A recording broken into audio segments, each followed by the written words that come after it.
축구 좋아하시는 분들은 다 아실 텐데 델리 알리라는 유명한 영국의 축구 선수가 있습니다. 손흥민 선수와 같은 팀에 있었죠. 몇 년까지만 해도 그 천재적인 재능으로 세계적인 주목을 받았지만 경기력이 자꾸 떨어지면서 입지가 좁아지기 시작했습니다. 그래서 좀 실력이 떨어지는 팀으로 옮겨갔어도 주전으로 뛰지를 못했어요. 결국 영국 리그보다 수준이 떨어지는 터키, 튀르키예 리그로 가게 됩니다.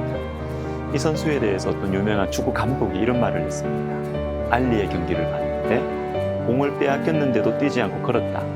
그는 최고의 미드필더 중 하나였다. 맨체스터 유나이티드, 리버풀, 맨체스터 시티로 갈 수 있었다. 그러나 그는 배고픔을 잊었다. 배고픔을 잊었다. 이것이 쇠퇴의 원인이라는 것입니다.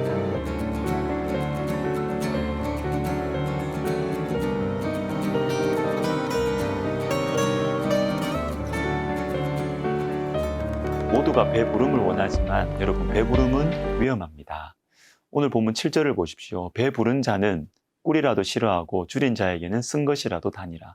배가 부르면 아무리 맛있는 꿀이라 해도 싫어지고, 그러나 배가 고프면 아무리 써도 달게 먹는다는 것입니다. 특히 말씀의 흐름상 여기에 나오는 꿀과 쓴 것은 친구의 아픈 책망으로 볼 수 있습니다. 바로 앞에 6절, 친구의 아픈 책망은 충직으로 말미암는 것이나 원수의 잦은 입맞춤은 거짓에서 난 것이니라. 친구가 충직한 마음으로, 사랑하는 마음으로 해주는 책망은 몸에 좋은 꿀과 같다. 그러나 배가 부르면 이 책망이 싫다는 것이죠. 또한 친구의 아픈 책망을 쓴 것으로 볼 수도 있어요.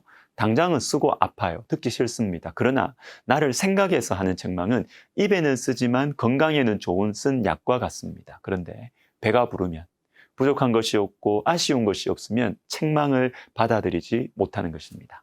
역대하 11장과 12장을 보겠습니다. 역대하 11장에서는 르호보암이 왕이 금방 된 어려운 상황인데도 하나님의 말씀에 순종하여 하나님의 축복을 받습니다. 17절, 그러므로 3년 동안 유다 나라를 도와 솔로몬의 아들 르호보암을 강성하게 하였으니 이는 무리가 3년 동안을 다윗과 솔로몬의 길로 행하였음이더라.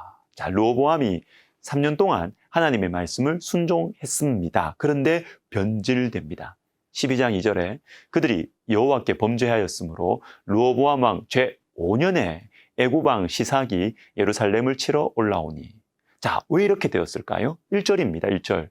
르호보암의 나라가 견고하고 세력이 강해지매 그가 여호와의 율법을 버리니. 자, 형편이 힘들었을 때 르호보암 왕은 하나님 말씀 버리지 않았습니다. 그러나 나라가 견고해지고 자기 세력이 강해졌을 때 하나님 말씀 버렸어요. 여러분, 배고픔을 잊어버릴 때, 배가 불렀을 때 하나님 멀리합니다. 자, 그런데 조금 더 생각해 봅시다. 왜 배가 부르면 하나님 말씀을 버릴까요? 신명기 8장 12절부터 14절을 보십시오. 내가 먹어서 배부르고 아름다운 집을 짓고 거주하게 되며 또 내 소와 양이 번성하며 내 은금이 증식되며 내 소유가 다 풍부하게 될 때에 내 마음이 교만하여 내 하나님 여호와를 잊어버릴까 염려하노라. 마음이 교만해지기 때문입니다. 마음이 교만해질 때 일어나는 현상은 바로 이어지는 말씀, 하나님을 잊어버립니다. 어려울 때 나를 도와주신 하나님 잊어버리죠. 지금까지 인도해 주신 하나님 잊어버리는 것입니다. 왜? 지금 나는 배가 부르기 때문입니다. 또 하나의 이유가 있습니다. 지킬 것이 많아지기 때문입니다. 사울을 생각해 봅시다. 왕이 되기 전에 사울은 겸손했어요. 외모가 준수했음에도 불구하고 겸손하게 아버지를 섬겼고 아버지의 마음을 살필 줄 아는 아들이었습니다. 그러나 변해요. 왕이 되고 나서 변합니다. 사무엘상 15장을 보시면 사울이 하나님의 말씀에 불순종해서 좋은 전리품을 남깁니다. 왜 그랬을까요? 15장 24절, 30절. 내가 여호와의 명령과 당신의 말씀을 어긴 것은 내가 백성을 두려워하여. 30절에 사울이 이르되 내가 범죄하였을지라도 이제 청하옵나니 내 백성의 장로들 앞과 이스라엘 앞에서 나를 높이사 나와 함께 돌아가서 내가 당신의 하나님 여호와께 경배하게 하소서 하더라. 백성을 두려워하여 백성들 앞에서 나를 높이사. 무엇입니까? 왕의 권위, 리더십 지켜야 했다는 것입니다. 왕이 된 후에 사울에게는 지켜야 할 것들이 많아졌습니다. 그러면 여러분, 지켜야 할 것들이 많아지는 것 자체가 나쁜 것일까요? 아닙니다. 사명으로 왕관의 무게를 감당해야 되는 경우도 있어요. 하나님의 축복과 사명으로 그것들을 받을 수 있습니다. 그런데 이때 두 가지 반응이 가능해요. 하나, 하나님 앞에 엎드리는 것입니다. 내 힘으로 이 엄청난 것을 지킬 수가 없어요. 그래서 하나님 앞에 엎드리는 것입니다. 그러나 반대로 갈 수도 있어요. 부유해지니까 이게 너무 좋아요. 이게 또 내 것이라는 생각이 들어서 내 힘으로 지키려고 하는 것입니다. 이렇게 할 때 하나님과 멀어지게 되는 것입니다. 배가 부르면 여러분 위험해요. 그러나 반대로 이 땅의 불편함, 이 땅에 살아가면서 부족함을 느끼고 가난함을 느끼는 것은 천국을 그리워하게 만들어줘요. 저는 마태복음 5장 3절이 참 좋습니다. 심령이 가난한 자는 복이 있나니 천국이 그들의 것이며. 자, 이 말씀이 하나님 백성들에게 주시는 팔복의 첫 번째라는 사실이 감사합니다. 그리고 이것은 기독교 신앙의 핵심 원리입니다.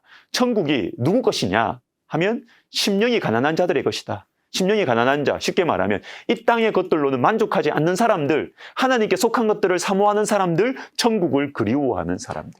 하나님께서는 원하는 자에게 천국을 주십니다.